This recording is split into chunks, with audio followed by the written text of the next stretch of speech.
hukum menghidupkan dalam dunia animasi itu untuk konten-konten yang baik, apalagi sekarang bermunculan, alhamdulillah. Itu menurut Ustadz gimana? Apakah baiknya dianjurkan, apa gimana? Oke, saya akan bawa Anda ke nuansa berpikir dulu, ya, dengan dalil dan kerangka berpikir logika yang kuat, supaya kita bisa paham, ya, kapan ini jatuh haram, kenapa disebut haram, dan kapan dia jatuh boleh disebut halal. Bahkan yang haram kapan jadi halal, yang halal kapan jadi haram, itu ada dalam fikih. Jadi ada 4 jenis. Yang jelas halalnya innal halala bayyinun, yang jelas haramnya innal harama bayyinun, ya. Kemudian yang ketiga syubhat, wa bainahuma umurun mushtabihat, syubhat, enggak jelas halal dengan haram. Nanti yang paling menarik, yang keempat, ada yang halal jadi haram, ada yang haram jadi halal, ya, dalam keadaan yang sifatnya disebut dengan darurat. Nah, saya mau bicara dulu tentang konteks pertanyaan Anda. Zaman Nabi itu pertama ada gambar, ya, ada patung, bahkan yang 3 dimensi dan sebagainya. Baik, ini dia punya 2 penilaian dari Nabi. Yang pertama yang mutlak, langsung Nabi benci dengan itu. Bahkan mengatakan kalimat-kalimat yang menunjukkan pengharaman mutlak langsung.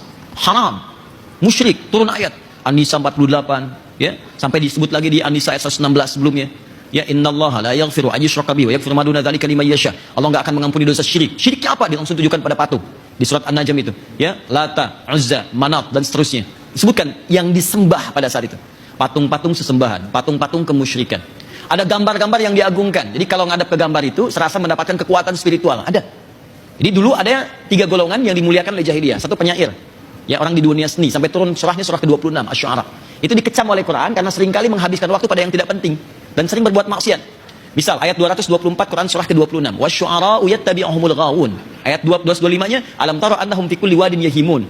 Para penyair itu, orang yang pembuat lirik-lirik, ya, seni-seni di masa itu jahiliyah, dia sering menghabiskan waktu pada yang tidak berguna, kata Allah. Pergi ke lembah-lembah, sampai lupa dengan istri, lupa dengan anak, lupa dengan keluarga, cuma nyari inspirasi. Setelah datang ilham, kadang minta bantuan jin, balik lagi bikin lirik.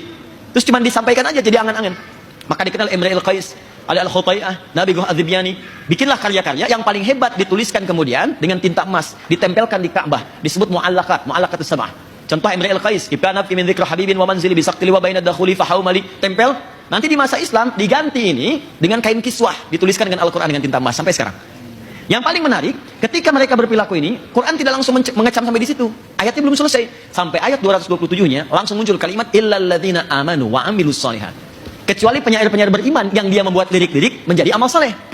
Maka muncul Hasan bin Thabit, di sana membuat ejekan tentang Islam, di sini membuat puisi membela Islam. Di sana bikin lirik mencela Islam, di sini bikin lirik kemudian memuji Nabi, memuji Allah dan mempertahankan Islam. Dan itu diakui oleh Al-Qur'an, ditetapkan sebagai syairun Nabi, pujangganya Nabi sallallahu alaihi wasallam, artisnya Nabi. Oke, sisi lain ada langsung bidang-bidang tadi, gambar, ya, kemudian patung. Yang sama dimensi, bahkan 3 dimensi, 4 dimensi. Aisyah radhiyallahu taala anha punya mainan dumyah, boneka dari kuda-kudaan. Ada. Sebagian yang gambar-gambar nggak elok, Nabi bilang ini tutup nih, buang Aisyah. Tapi yang lain, kata Nabi nggak apa-apa, pakai aja. Ini artinya ada yang dibolehkan, ada yang tidak. Maka ulama fikih mengatakan, ketika tidak dibolehkan, sifatnya diturunkan. Semua sifat ini, walaupun wujudnya beda, bentuknya tidak sama. Zaman jahiliyah nggak ada animasi, ya? Yang ada real, nyata. Sekarang ada, tapi sifatnya sama.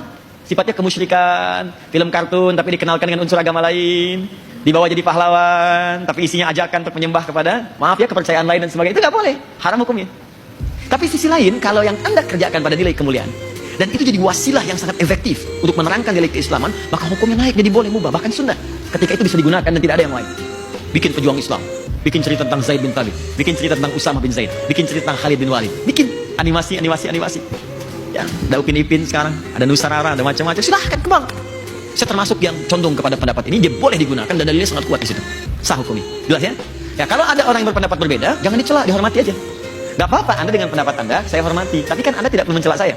Jangan sampai perbedaan pendapat itu menghalangi Anda minum teh bersama. Jelas ya? Doakan sudah. Apa yang mau dicapai?